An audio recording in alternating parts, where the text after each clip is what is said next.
Tupac Shakur is widely regarded as one of the greatest and most influential rappers of all time. Whether you're into hip-hop or not, his name is instantly recognizable. But beyond his legendary music career, Tupac was also an actor, and his debut film was the crime thriller Juice. Today, we're diving into what I believe is the most impactful scene in Juice, a moment that elevates the film from great to masterpiece. This scene takes place in Act 2, right after Tupac's character Bishop makes a move that changes everything.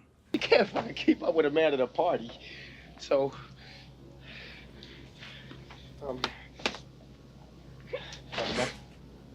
But before we break it down, let's get a quick recap for everyone who hasn't seen the movie in a while or at all. Also, I do have a bit of a bonus for people who make it to the end of the video, so be on the lookout for that. Juice follows 4 friends from Harlem: Q, Bishop, Raheem, and Steele, who engage in petty crime while navigating police harassment, rival gangs, and personal struggles. One day, they decide to up the stakes by robbing a convenience store. It was meant to be a simple job, but things escalate when Bishop, the wild card of the group, goes all in. Man, you know how much money is in there? Check that. We are in there, man. Let's just go. I said no, man. Let's meet the crew. A Bishop, played by Tupac Shakur. He's eccentric, reckless, and power hungry. The friend who's always looking for trouble. Then we've got Q, played by Omar Epps. Smooth talking, ambitious DJ. You want tips for the chicks, he's your man. After that, we got Steele, played by Jermaine Hopkins. Mischievous but lovable and a skilled Street Fighter player. Every group has that one friend they tease the most, and he's that one. And finally, we have Raheem, played by Khalil Kane, the leader, the voice of reason, and the glue holding the group together. He keeps the crew in line, he keeps the crew from flying off the hinges, and most importantly, he keeps the crew from imploding. So after we get some scenes that give us a brief intro to the characters and some of their problems circulating their lives, we finally get to see the crew finally assemble. Partly because Bishop provokes a rival gang knowing his friends will back him up. This nearly gets them all shot by a shopkeeper, but that's not Bishop's concern. One thing I love about Juice real quick is how each character's style reflects their personality. It's something I've noticed even in real life, like when you're on a date, people subconsciously dress in a way that reveals their personality. And if 2 people's styles don't match, it can be a sign that they're not compatible. I've done this test in Love is Blind, and it kind of works like 9 out of 10 times. So take Bishop for example. From the moment we meet him, he adorns a golden submachine gun chain. That's not just a fashion statement, it screams power and money are everything. Chains symbolize, masculinity, strength, and wealth, and dangling a gun from this speaks volumes. Fast forward to the crew's hangout spot, the arcade. A police raid forces them to flee, but Steele, too focused on his game, gets caught effortlessly. After they bail him out, they witness an old friend robbing a store. Come on, man. This Blizz. Of course I'm taking care of myself, man. Cool, man. It's nice to see you, man. Yeah, pardon me for a second. I'm about to rob this place. All right, everybody, put your hands in the air and face the... This ignites something in Bishop. Raheem quickly douses that flame, but the hunger has been awakened. Petty crime soon isn't enough for Bishop anymore. He wants real respect, and he believes he has to take it. Otherwise, he'll always be a pawn in someone else's game. This causes tension with Q though, and things almost get violent before Raheem, the voice of reason, steps in to squash it. But even that being said, Raheem's not against everything Bishop is saying. What's up? Yo, what's up, money? What you doing here, man? We got a meeting at the ball court. When is it? Tomorrow morning. So Raheem hatches a plan, robbing the local convenience store. Meanwhile, Q is one step closer to his DJing dreams, landing a big competition gig the same night as the planned robbery. But don't worry, the plan is set up so brilliantly that he can do the gig and do the robbery and use the gig as an alibi. Then comes the moment that seals their fate. Raheem reveals he's got a revolver, which Bishop sees as proof they're playing for real now. The separation of petty theft to grand theft, while Q, on the other hand, looks completely petrified. Despite Q's repeated attempts to stall and to put an end to this robbery plan, it moves forward anyways. Saturday night arrives, Q dominates his DJ competition, getting to move to the finals.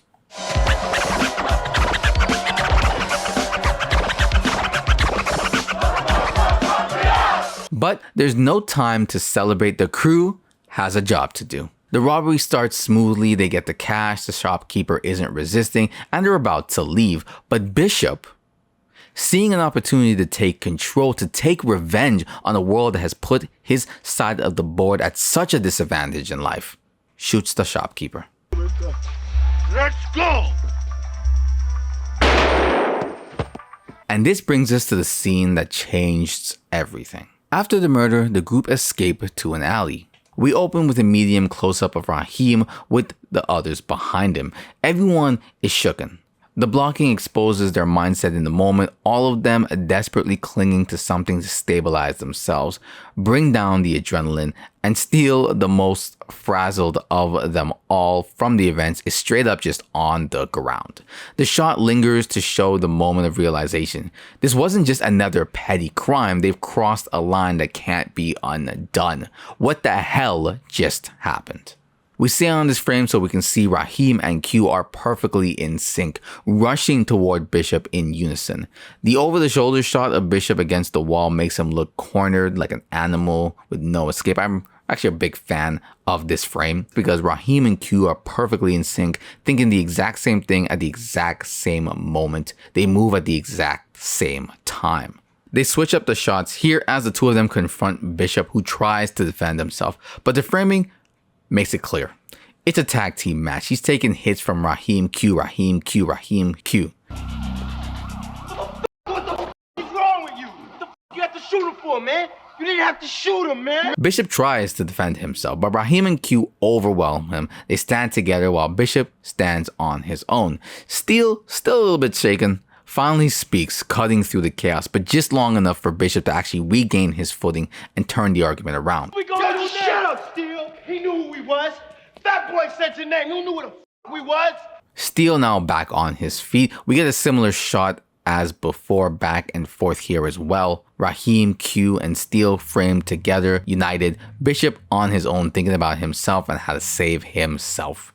Q, who never wanted the gun in the first place, suggests they get rid of it. When Raheem tries to take it, Bishop refuses. The camera pans with Raheem as he enters Bishop's space, visually isolating them from the rest of the group. This subtle framing tells us that what's about to happen is solely between these two. And then, Bishop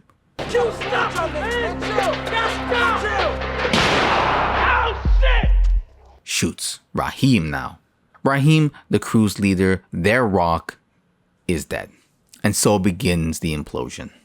I'll admit, I didn't catch this the first time around. It was during my second watch that I noticed it. This is a continuity issue here, as Bishop isn't known for dual wielding, yet at one point, he pulls out a second gun. I think this also happens, you can see it again in the next scene as well. But despite being a good movie, this mistake really does kind of mess with the film in my opinion. The film constantly revolves around the idea of a single gun, emphasizing how just one can wreak havoc on people's lives. The idea of a single weapon causing so much destruction is powerful enough, making the sudden appearance of another gun feel a bit of a off. Plus, considering how many bullets this one gun seems to have during the movie, it's more than enough to drive home the point. It's a shame nobody caught this on set. Still think this is a masterpiece of a film, but there is this little blip that really does mess it up a little bit. Anyways, back to the film. Someone hears the shot go off. The boys have to run. But before they go, Bishop, the POS that he is, robs Raheem's corpse, a final gut-wrenching confirmation of who this man really is. Shot from low, slightly looking up, a power shot, if only just to represent the circumstances. Raheem's dying grip delivers a haunting final stare. Now, hiding from the cops, the group collapses into a secluded space. The close-up tells a lot of what's going on here right now. Steele, overwhelmed with grief, he's in tears, barely holding it together. Q, trying to hold it together. Bishop, completely detached, focused only on keeping himself out of jail lest he ends up like his father. The white shot reinforces their new reality. Tables have turned. If we take a look at the previous shot when they entered their little hiding spot, you had Q, who was eye-lined with the door, and Bishop, whose back was against the wall. This time they flipped it, and you have Q, whose back is against the wall, and Bishop, who's eye-lined with the outside. Q has his back against the wall, literally and figuratively, because he doesn't trust Bishop. Steele can't even bring himself to look at Bishop. Don't y'all see how much money we got?